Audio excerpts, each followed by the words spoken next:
Total War Warhammer 2. Is it worth a buy? Let's read the words of the developer. Total War Warhammer 2 is a strategy game of titanic proportions. Choose from 4 unique varied factions and wage war your way, mounting a campaign of conquest to save or destroy a vast and vivid fantasy world. Play how you choose, delve into a deep engrossing campaign, experience unlimited replayability and challenge the world in multiplayer with a custom army of your favourite units. Total War Warhammer 2 offers hundreds of hours of gameplay and no two games are the same.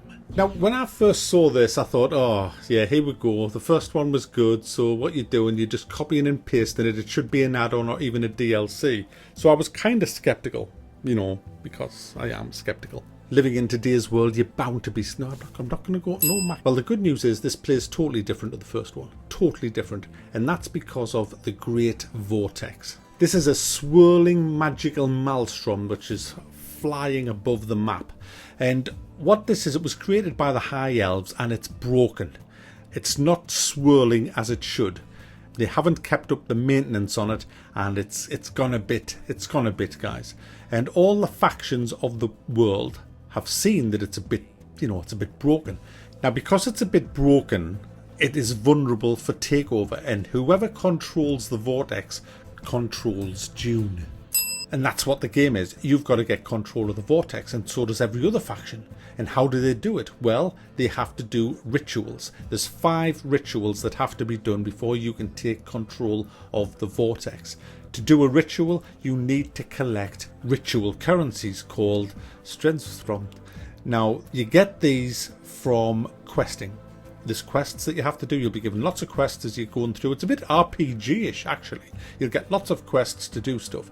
You'll also get to smash into people's settlements, steal them, smash into their cities and steal them, smash their armies up. And every time you do something like that, you will get this ritual currency. When you have enough ritual currency, and you can see it's marked across the very top of the screen, a blue bar goes across to the 5 rituals. Once you get to enough for your first ritual, you can then start that ritual. When you do that, you will be given usually 3 locations or so to defend where the ritual sites are. Now, you have to defend these for a certain amount of turns, and everybody else who's your enemy will see that you're doing a ritual and they'll try to stop the ritual by attacking these sites. So make sure you've got ample defense before you start a ritual. And all the other players are doing this as well. So they're doing their rituals and you've got to get over, and you'll have a certain amount of turns to stop their ritual taking place. So this adds a whole new dimension to any other Total War game that we've ever had. They have changed the way these games work. Normally it's just a case of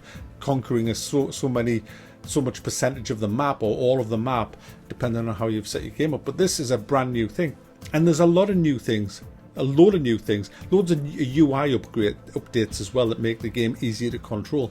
But we have 4 new races, each coming with their own legendary lords. Starting with the High Elves, who are a right snooty lot, these lot. They're all in white, they love themselves, they're all shiny white people, you know. And they're melee focused. They use something called influence. They're like Littlefingers as well. You know, they don't like Littlefingers. They are like Littlefinger from Game of Thrones in the sense that they interfere. They have their little birds, you know, and they can interfere in stuff using what's called influence points, which they can get through certain buildings that they construct or doing certain quests. Now, with their influence points, they can change alliances, like other people's alliances. So let's say you have 2 factions that have joined up to attack you. You can interfere with their whole alliance by using your influence to spread lies. So, you know, hey, do you know that he's been sleeping with your wife? Really? Has he? And then you go to the other one. Hey, he's been stealing your prize leaks. And so you just build up this animosity between them, and then their alliance breaks and they're no longer interested in you. They're more interested in fighting each other. So that's a really cool thing that they've got. The diplomacy, by the way, in this game hasn't really changed much. It's still not the best, but I don't mind it that much, to be honest. Then you've got the Dark Elves, which is like a dark version of the High Elves. They have melee caster legendary lords, and they can recruit these black arcs, which are like powerful floating cities that can travel in sea lanes, replenishing armies and stuff. You've got the Lizard Men. they have huge dinosaurs. These have these ridiculously huge dinosaurs. Then you have the Skaven rat-faced people, and they can go underground and pop up on the battlefield. They're just nasty little bastards. There's lots of different abilities that each one has. There's lots of racial abilities that each one of them have. I don't want to go into it too much in here. I want you to find out for yourself because it's half the fun doing that. Other new features, you've got exploration now on the map where you can find treasure and things like that. There's rogue armies, which I like. Rogue armies are armies kind of filled with deserters from all factions, so it's a total mixed army just roaming the map. Could be a huge army as well, just attacking things. They're really nice. There's loyalties as well, where every lord you recruit has a loyalty value, and the lower that is, the more likely they are to rebel, take up their own army and attack you.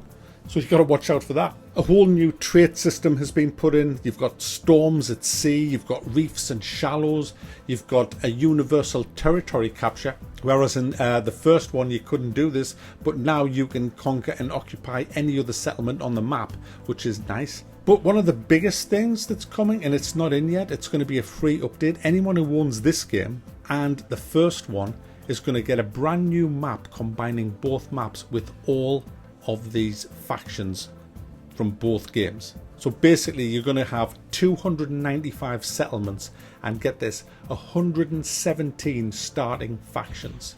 I mean, that's going to be great. It's going to be called the Mortal Empires campaign, and I can't wait for that. It's not going to have a story mechanic, but it's going to be like a sandbox, a Total War style sandbox. It's going to be awesome. I can't wait for that. So you got all these new things which make this game absolutely amazing to play.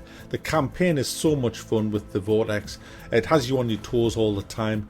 It's really, really fun just going around conquering the map, exploring the map, and running into rogue armies and having random fights here and there, setting up ambushes and stuff like that. It is such a good game to play, but I love the custom battles as well, and especially with all the new maps, and especially the choke point maps.